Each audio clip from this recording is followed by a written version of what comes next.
we will be gathered. Okay, so you should be coming from part 11 of this series. These videos are a part of a docu-series. Now, in these series, I normally say that if you have not watched all these from the beginning, then they should be watched from the beginning in order if you're going to understand what is being presented. And that is still very true. But this video right here is the only one in the series that I will say that if you start here without watching the rest, it's okay. Because I do hope that after you watch this one, it will lead you back and start from the beginning and understand all that I have presented. What I have been saying since the beginning of this series from parts 1 through 11 is that we are not black people. But those who have watched these videos now have a clear answer of who it is that we are. You are not a black person. You are a descendant from the house of Israel and Judah, and your heritage has been stripped from you. After part 11, you should now also understand the prophecy of the dry bones. You should understand that the Israelites dispersed throughout the world will begin to awaken to their heritage. Again, that's where we are right now and why this series has been made. You are right now a living fulfillment of Bible prophecy, which should be truly exciting and humbling. Now, we are at the point in time where I can finally explain why all of this matters. From the beginning of this series, this is the point that I have been trying to get to. And being very transparent, it was very difficult for me because there were many naysayers that were coming at me telling me why this is not important. People sending me false usage of scripture from Timothy about not giving heed to fables and endless genealogies. People having no clue what these scriptures actually mean. People not even watching the videos, but because of a thumbnail, they tell me I'm focused on race. I have dealt with a lot of personal attacks. Even an 83-year-old man who someone else recommended the videos to came out of nowhere being very nasty just to tell me he does not want to wish me success in this endeavor. I mean, he really caught me off guard. I've dealt with a lot of negativity in this series, and I do understand why. Race is a difficult subject. Of all the many things in this world, it is probably the biggest subject of division in the world. So for most Christians, those who claim belief in Jesus, they simply want to just move on from the sins of the past, and they want to ignore things that they have not actually dealt with, and they just want to move on. And listen, if it were that simple to do, I would have done so. But there is a major elephant in the room that the majority is just not dealing with. And that's why I have been led to make these videos. And maybe you ask, what is that elephant in the room? Well, the elephant in the room is that everyone is lying to you. And if you think I took the time to go through all this topic thoroughly just so it could be me that's lying to you, you like the sermon. The whole world is under the strong delusion. And most people are under it because they follow religion of men and they don't read the scriptures for themselves. Anyways, this subject, in this video, this is where I have been trying to get to because I believe this topic clarifies why I am bringing all of this up. I have never put out this many videos in this amount of time throughout the time I have been responsible for this ministry. The reason for me doing this is because I truly feel that change is upon us, and it is important that the truth has been given in full.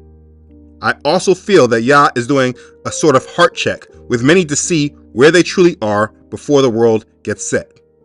And that truly is what people should be concerned about. What if you are being tested right now and your pride and arrogance is making you fail that test?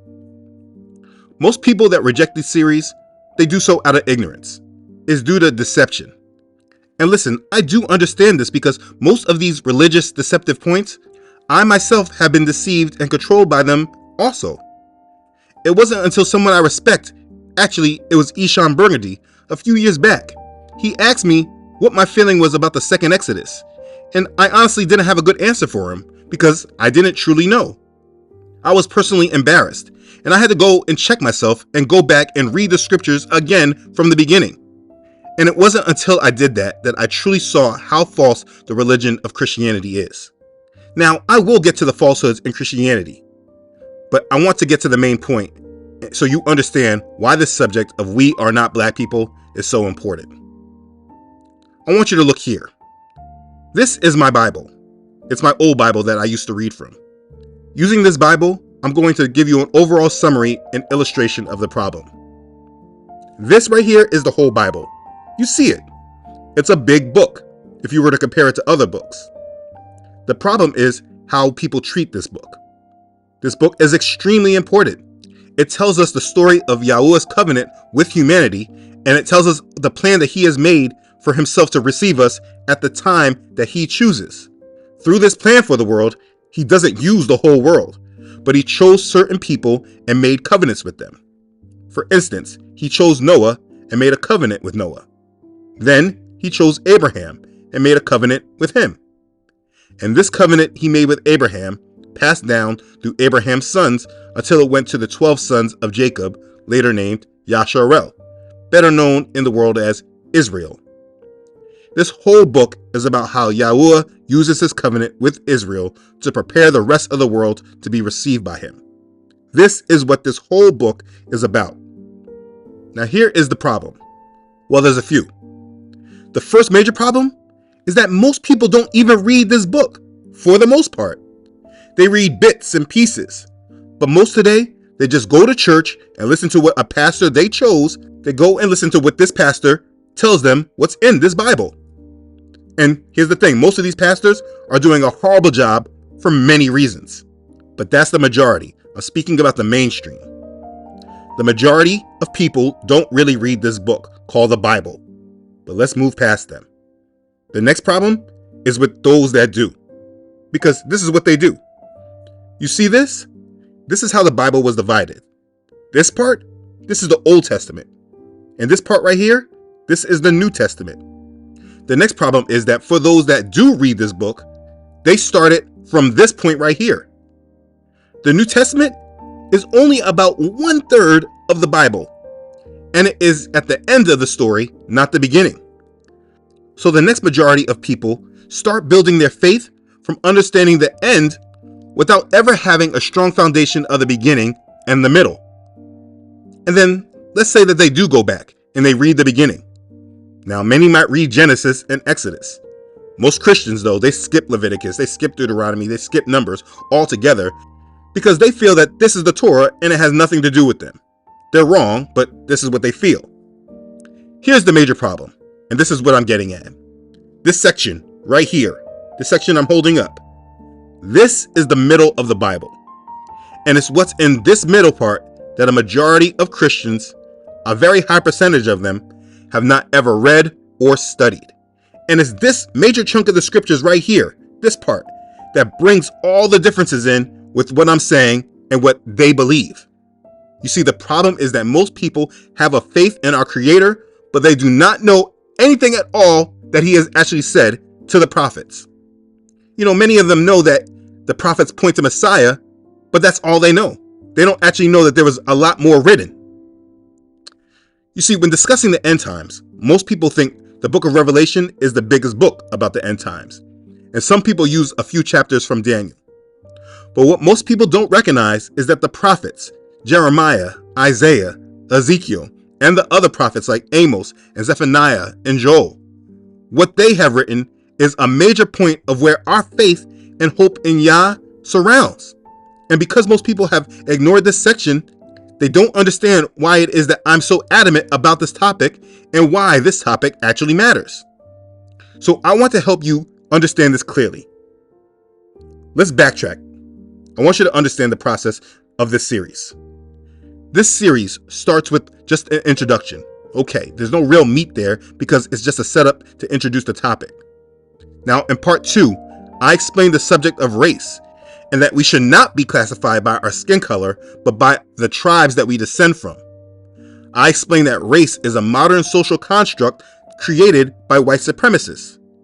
I explain that at the most simplest breakdown, the world is divided by the 3 sons of Noah, Ham, Japheth, and Shem.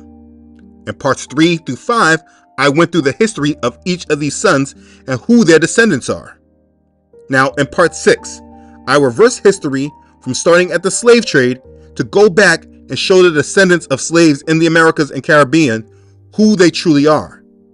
Through reversing history, we clearly see that the land of Negro land, where the slavers got the slaves from, is actually the land of the Songhai Empire, who are the people from the Zah dynasty, and the Zah dynasty are Hebrew Israelites that scattered after that captivity from Assyria and expulsion from Jerusalem, and they later ended up in this land.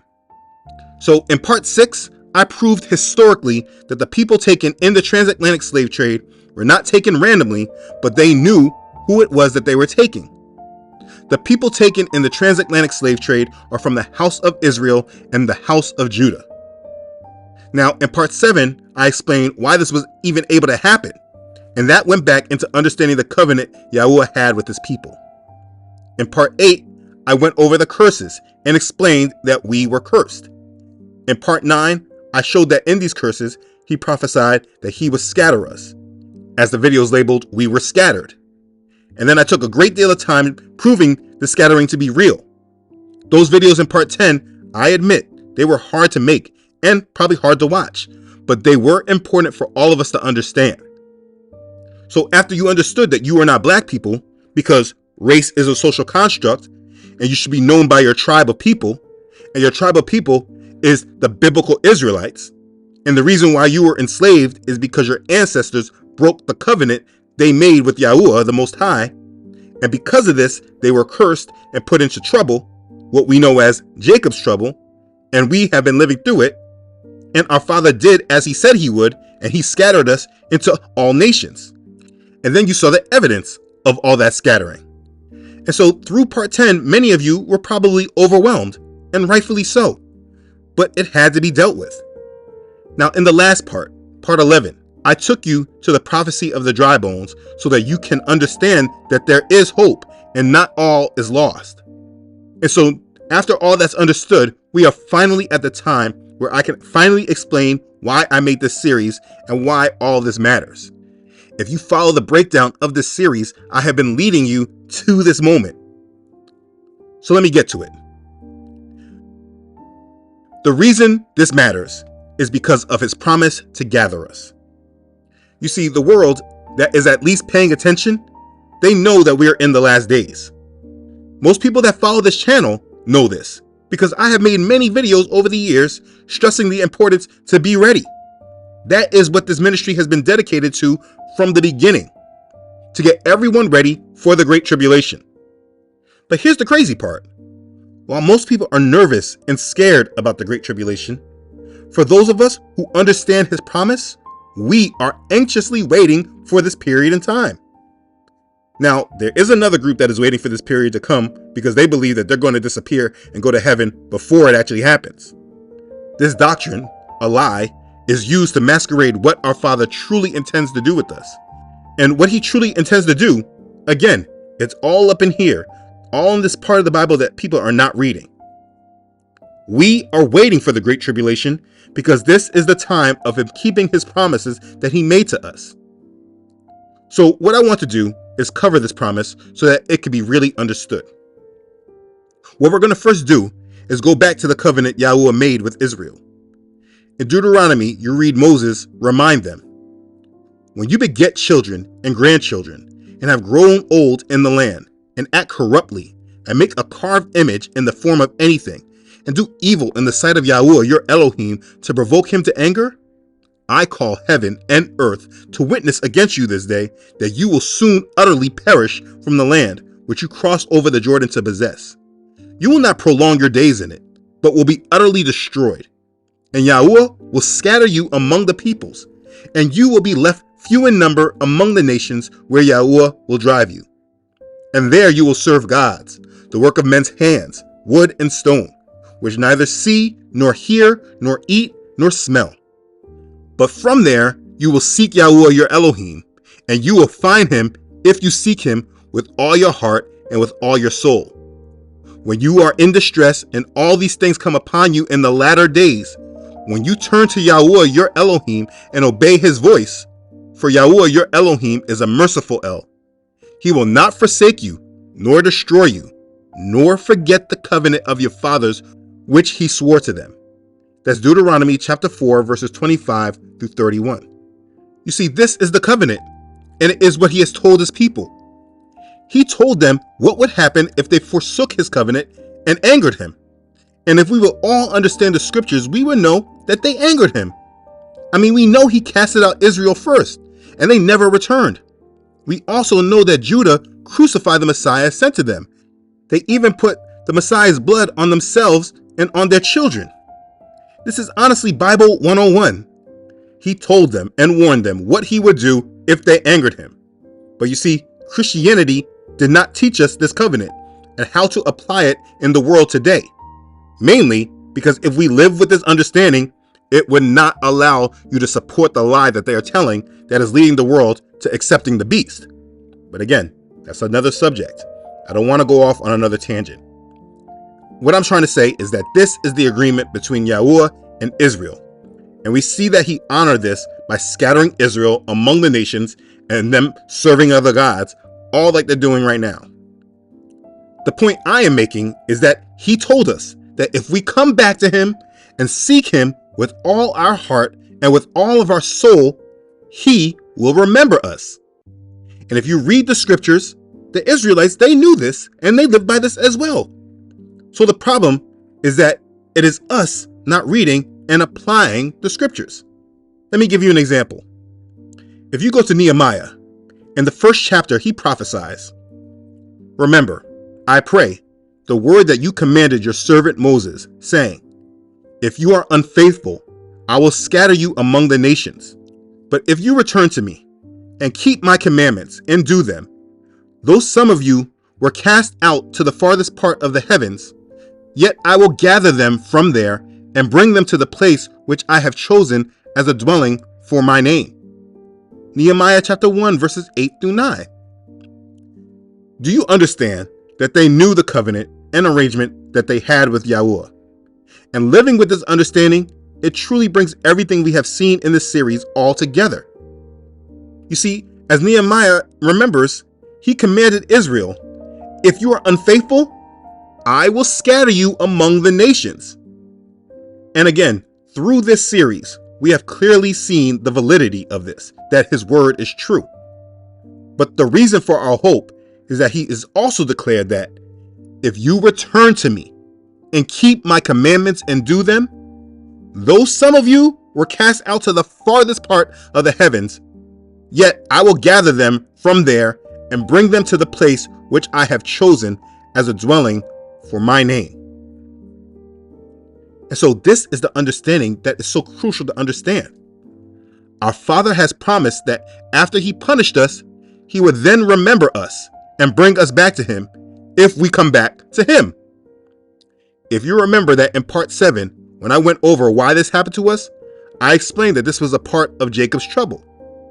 Remember, Yah said, "I will correct you in justice and will not let you go altogether unpunished." That's Jeremiah chapter 30, verse 11. Now, before he said all that, he said, "Alas, for that day is great, so that none is like it, and it is the time of Jacob's trouble, but he shall be saved out of it. For it shall come to pass in that day, says Yahuwah of hosts, that I will break his yoke from your neck, and will burst your bonds.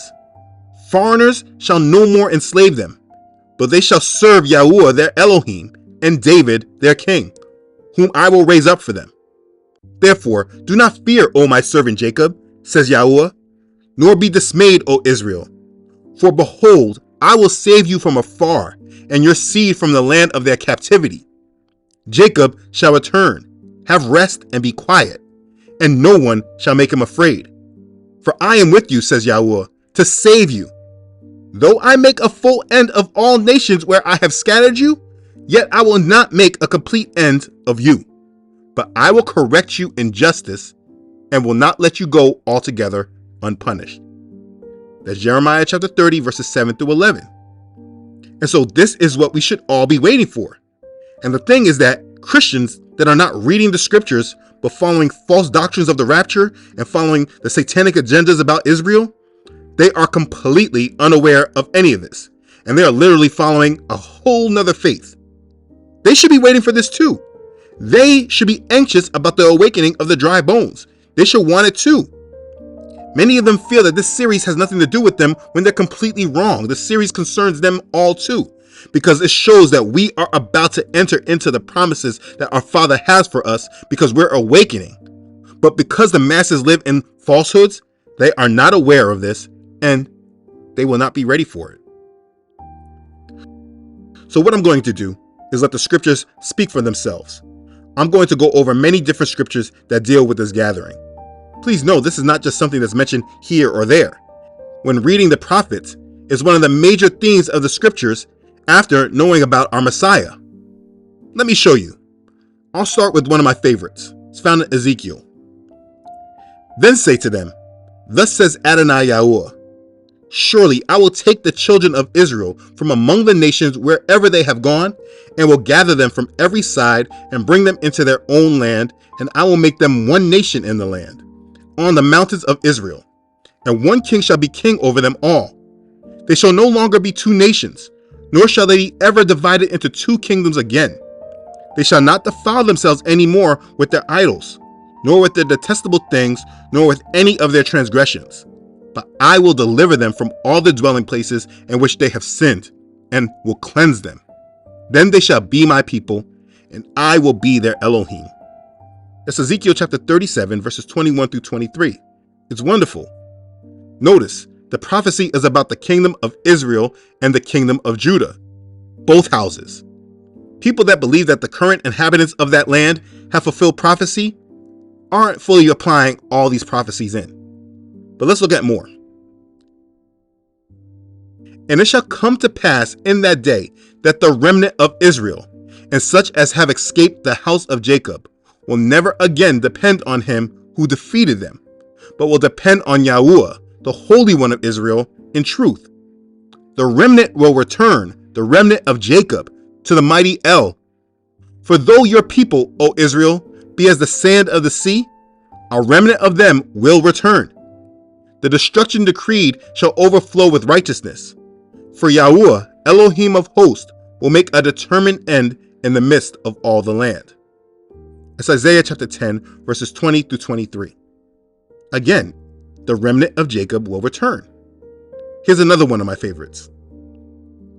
But now, thus says Yahuwah, who created you, O Jacob, and he who formed you, O Israel.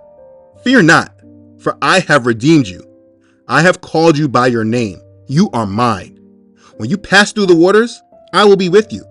And through the rivers, they shall not overflow you. When you walk through the fire, you shall not be burned, nor shall the flame scorch you. For I am Yahuwah, your Elohim, the Holy One of Israel, your Savior. I gave Egypt for your ransom, Ethiopia and Seba in your place. Since you are precious in my sight, you have been honored, and I have loved you. Therefore I will give men for you, and people for your life. Fear not, for I am with you. I will bring your descendants from the east, and gather you from the west. I will say to the north, give them up, and to the south, do not keep them back. Bring my sons from afar, and my daughters from the ends of the earth. Isaiah chapter 43, verses 1 through 6. Do you see? He will bring Israel's descendants from the east and gather them from the west. He said he will say to the north, give them up, and to the south, do not keep them back. He is not done with Israel. I'm going to read some more scripture so we can really look at how much he's spoken on this promise. But you, Israel, are my servant, Jacob, whom I have chosen, the descendants of Abraham, my friend, whom I have taken from the ends of the earth, and called from its farthest regions, and said to you, you are my servant. I have chosen you, and have not cast you away. Fear not, for I am with you. Be not dismayed, for I am your Elohim. I will strengthen you. Yes, I will help you. I will uphold you with my righteous right hand. It's Isaiah chapter 41, verses 8 through 10. Yah clearly has stated that this is what he intends to do. He said he will take back the descendants of Jacob from the ends of the earth and its farthest regions. He said he has not casted them away. And in that day, there shall be a root of Jesse, who shall stand as a banner to the people. For the Gentiles shall seek him, and his resting place shall be glorious. It shall come to pass in that day that Yahuwah shall set his hand again the second time to recover the remnant of his people who are left from Assyria and Egypt, from Pathros and Cush, from Elam and Shinar, from Hamath and the islands of the sea. He will set up a banner for the nations and will assemble the outcasts of Israel and gather together the dispersed of Judah from the four corners of the earth. Isaiah chapter 11, verses 10 to 12. You see, he will assemble the outcasts of Israel and gather the dispersed of Judah from the four corners of the earth. You must understand that this is where our hope is.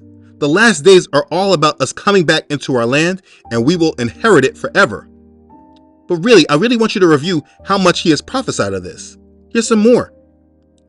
But I will gather the remnant of my flock out of all countries where I have driven them, and bring them back to their folds, and they shall be fruitful and increase. I will set up shepherds over them who will feed them, and they shall fear no more, nor be dismayed, nor shall they be lacking, says Yahuwah. Behold, the days are coming, says Yahuwah, that I will raise to David a branch of righteousness. A king shall reign and prosper, and execute judgment and righteousness in the earth. In his days, Judah will be saved, and Israel will dwell safely. Now this is his name by which he will be called, Yahuwah our righteousness. Therefore, behold, the days are coming, says Yahuwah, that they shall no longer say, as Yahuwah lives, who brought up the children of Israel from the land of Egypt, but as Yahuwah lives, who brought up and led the descendants of the house of Israel from the north country and from all countries where I have driven them, and they shall dwell in their own land. Jeremiah chapter 23, verses 3 through 8. See, this is what we call the second Exodus. People say that the second Exodus is not written in the scriptures, but that's just because people are not reading the scriptures clearly. Examine it. He explains it in this scripture. The first Exodus, that's in verse 7. He says, therefore, behold, the days are coming, says Yahuwah, that they shall no longer say, as Yahuwah lives, who brought up the children of Israel from the land of Egypt. That part right there, when he brought the children up out of Egypt, that's the first Exodus. This is what we all know him for today. He said there's coming a time where we will no longer speak about this first Exodus, but we will speak about him with the second Exodus. And he explains the second Exodus in verse 8. He says, but as Yahuwah lives, who brought up and led the descendants of the house of Israel from the north country and from all the countries where I have driven them, and they shall dwell in their own land. That's the second Exodus. I hope you see that. So get this, let me bring it together. He scattered us. I clearly have shown that this was the case in parts 9 and 10. Now what he is saying is that the days are coming when we will no longer speak about what he did in the first Exodus out of Egypt, but we will speak about him taking us from all the countries where he has driven us. People are so deceived that believe that what has happened in Israel is according to fulfilling Bible prophecy, because we still obviously know him for the first Exodus. I mean, that's all we talk about. We all still celebrate Passover because of the first Exodus. When you truly look at all this biblically, there are too many occurrences to show how people falsely believe in false signs and false wonders. But either way, this is the second Exodus. He said he will gather the remnant of his flock out of all countries where he has driven them and bring them back to their folds. He said Judah will be saved and Israel will dwell safely. Let me show you some more scriptures. The word that came to Jeremiah from Yahuwah saying, thus speaks Yahuwah, Elohim of Israel, saying, write in a book for yourself all the words that I have spoken to you. For behold, the days are coming, says Yahuwah, that I will bring back from captivity my people Israel and Judah, says Yahuwah, and I will cause them to return to the land that I gave to their fathers, and they shall possess it. Now these are the words that Yahuwah spoke concerning Israel and Judah. That's Jeremiah chapter 30, verses 1 through 4. If you're comparing this to the people in the land right now, when were they in captivity? When were they slaves in captivity? Let's keep going. For thus says Yahuwah, sing with gladness for Jacob, and shout among the chief of the nations. Proclaim, give praise, and say, O Yahuwah, save your people, the remnant of Israel. Behold, I will bring them from the north country, and gather them from the ends of the earth.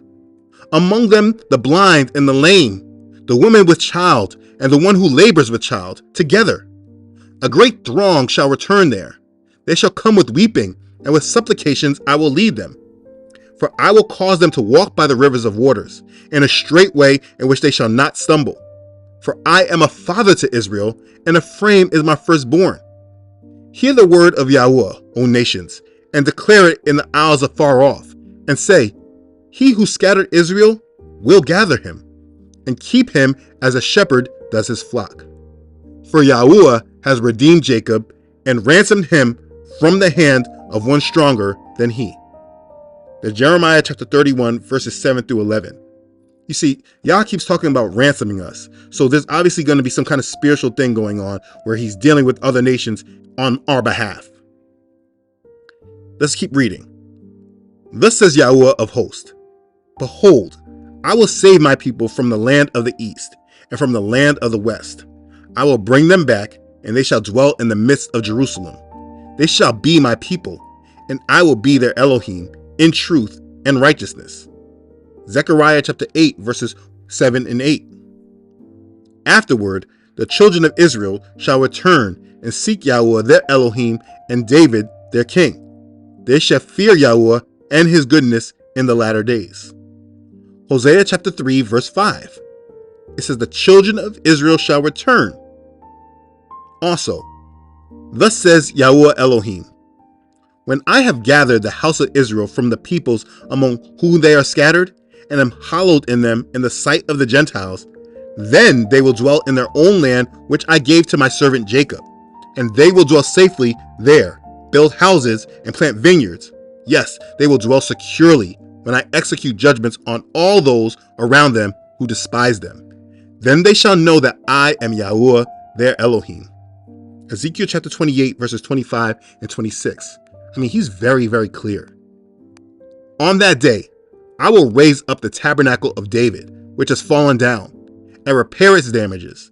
I will raise up its ruins, and rebuild it as in the days of old, that they may possess the remnant of Edom, and all the Gentiles who are called by my name, says Yahuwah, who does this thing. Behold, the days are coming, says Yahuwah, when the plowman shall overtake the reaper, and the treader of grapes him who sows seed. The mountains shall drip with sweet wine, and all the hills shall flow with it. I will bring back the captives of my people Israel. They shall build the waste cities and inhabit them. They shall plant vineyards and drink wine from them. They shall also make gardens and eat fruit from them. I will plant them in their land, and no longer shall they be pulled up from the land I have given them, says Yahuwah, your Elohim. That's Amos chapter 9, verses 11 through 15. This is what we're waiting for. This is our promise. You see, I use many different prophets just so I can show you how many different prophets have prophesied of the same thing. But imagine all these prophecies saying the same thing, and people come against me like I'm speaking something new. And while I say that, let's deal with this. Here's the thing, and this is probably the most hypocritical thing that many people, unfortunately, are going to have to deal with. All of these people that are against this message about who we are literally against themselves and their own faith. They're against themselves and their own faith. Let it sink in. They are speaking out that they don't have a clue about what they believe, and they don't have a clue on what they're waiting for Messiah for. They don't understand our covenant and don't understand the faith, because this message is not about excluding anyone. It's about fulfilling all that our Father has prophesied and proclaimed. And everyone that truly loves Yah should love his people and desire this to happen. Because guess what? If it happens for us, it will happen for them. Those that truly know him will be coming with us. When we left Egypt, we left with a mixed multitude. There's no reason the second Exodus would not be different. But people speak against themselves because they don't know Bible prophecy. Let me show you what he prophesied, because I don't want people to say that I'm speaking from my own thoughts. Thus says Yahuwah, keep justice and do righteousness, for my salvation is about to come, and my righteousness to be revealed. Blessed is the man who does this, and the son of man who lays hold on it, who keeps from defiling the Sabbath, and keeps his hand from doing any evil. Do not let the son of the foreigner who has joined himself to Yahuwah speak, saying, Yahuwah has utterly separated me from his people. Nor let the eunuch say, here I am, a dry tree.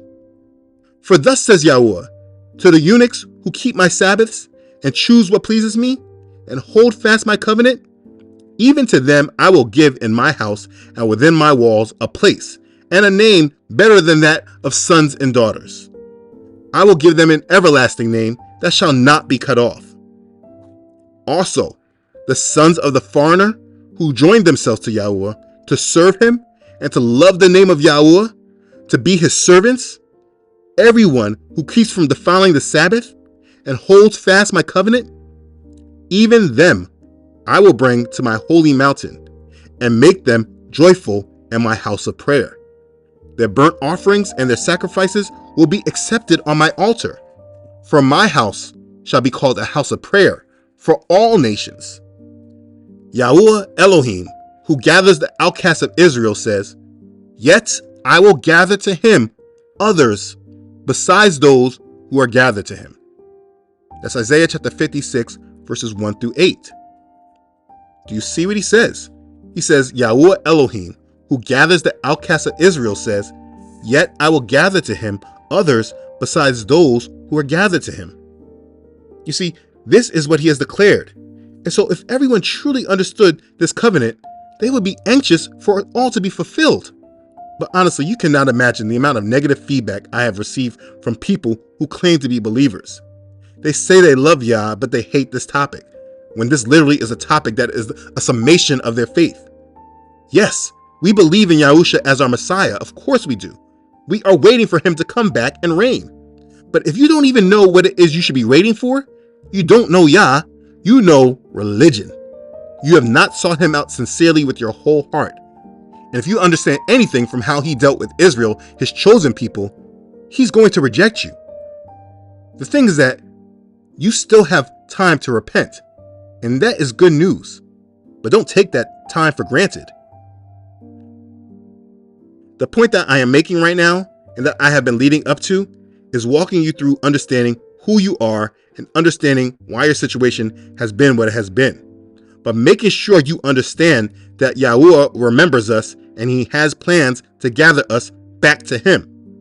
Yes, our plight was very bad, but he plans to use this to show his greatness. The same way he did in Egypt, he's going to do all over the world in a very specific way, and that's what the book of Revelation is about. And so for us who understand him, he's going to guard us and protect us because we have kept the faith and persevered, just as Revelation chapter 3 verse 10 proclaims. It's not for the rapture. The rest of this world that has no clue about this, they will not be ready for what's coming, and they're going to have to be tested. This is when he tests the whole earth. And that's where the fear of being in the tribulation should come from. You don't want to be a part of that. Let me give you one more piece to the puzzle in this end times prophecy.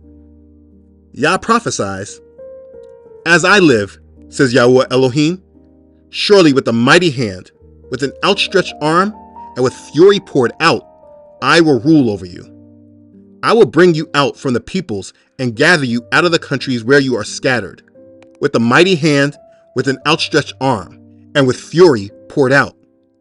I will bring you into the wilderness of the peoples, and there I will plead my case with you face to face, just as I pleaded my case with your fathers in the wilderness of the land of Egypt. So I will plead my case with you, says Yahuwah Elohim.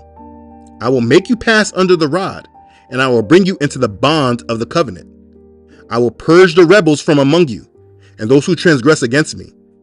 I will bring them out of the country where they dwell, but they shall not enter the land of Israel. Then you will know that I am Yahuwah. As for you, O house of Israel, thus says Yahuwah Elohim, go, serve every one of you his idols, and hereafter, if you will not obey me, but profane my holy name no more with your gifts and your idols. For on my holy mountain, on the mountain height of Israel, says Yahuwah Elohim, there all the house of Israel, all of them in the land, shall serve me. There I will accept them, and there I will require your offerings and the first fruits of your sacrifices, together with all your holy things. I will accept you as a sweet aroma when I bring you out from the peoples and gather you out of the countries where you have been scattered, and I will be hallowed in you before the Gentiles. Then you shall know that I am Yahuwah when I bring you into the land of Israel, into the country for which I raise my hand in an oath to give to your fathers. And there you shall remember your ways and all your doings with which you were defiled, and you shall loathe yourselves in your own sight because of all the evils that you have committed. Then you shall know that I am Yahuwah when I have dealt with you for my name's sake, not according to your wicked ways, nor according to your corrupt doings, O house of Israel, says Yahuwah Elohim.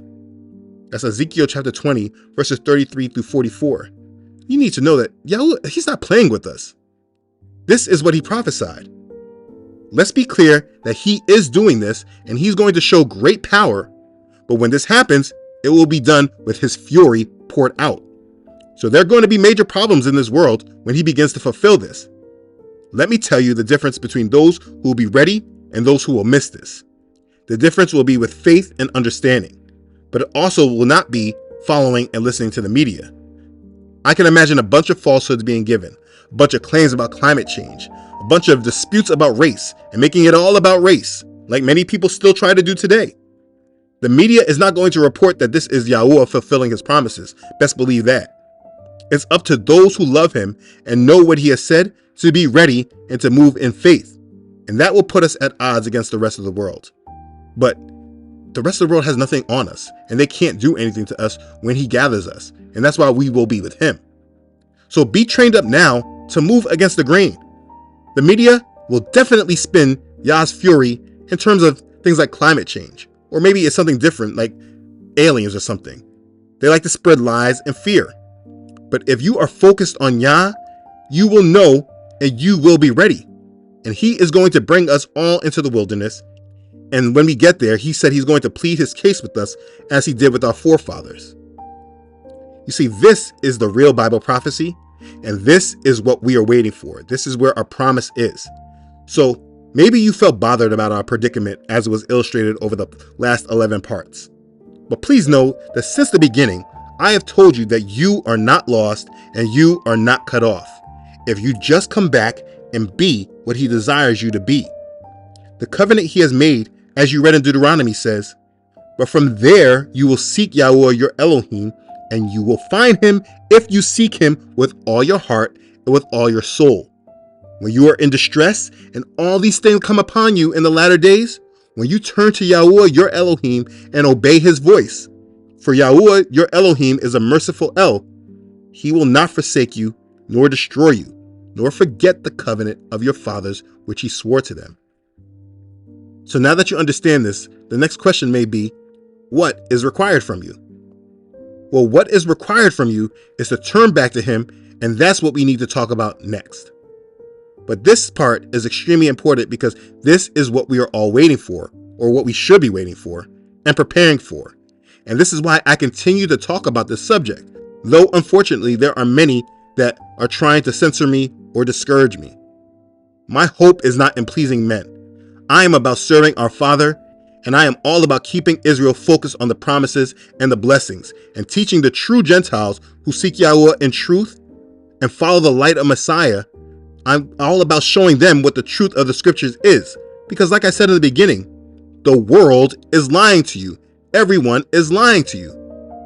I know this series, it brings about a lot of different things, especially with the title, but I believe that Yah had me do this because it's testing the hearts of people.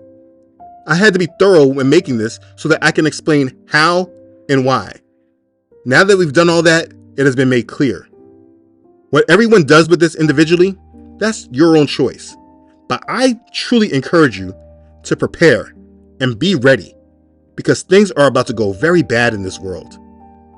The world is headed for judgment because we as Yah's children are repenting and coming back to him.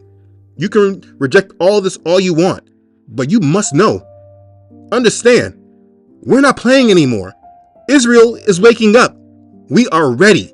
We are preparing ourselves. We are living in repentance. We understand our faults. We repent from the sins of our ancestors. We live in prayer. We're keeping the commandments. We're coming back to his feast days. We are raising our families up in Yah. We are not playing with you guys. We are not playing with all you Gentiles. We are not playing with all you people that say you love him with your mouth, but your heart is far from him. We're not playing any more of these games. So listen, you could choose to reject me and say this is all about race, but you're only speaking against yourself. And I'm sorry that I get a little passionate. Let me calm down a little bit. I'm just saying that the time for games is over. And I'm not playing. And so you can choose to reject me and reject these messages, but it doesn't change the truth. I'm just doing my job to bring it out. as many others are. You can do what you want with it. And so let me close with this. Remember, right now, many of you watching are the dry bones, and it is time that you are awakened. And this series is trying to do just that. So now that you understand who you are a descendant from the house of Israel and Judah, and your life has been cursed because of the rebellion of you and your ancestors. But now you should know that you are blessed, because he has promised that when we come back to him, he will then gather us and bring us back to him. And that's what you must live your life in remembrance for and prepare for. So now that all this is made clear to you, I will next explain how it is that you're to turn back to him. I hope that by now that you have made it this far in the series, it has at least got you thinking. Right now, many of you are the dry bones. And as Ezekiel 37 verse 11 says, you may believe your hope is lost, and you yourselves are cut off. But I am here to show you the complete opposite is true. Your hope is not lost, and you yourselves are not cut off, if you just awaken and be who you truly are. So I will show you. Click the link to the next video, and we'll talk some more. Be blessed. Hallelujah. Praise Yah.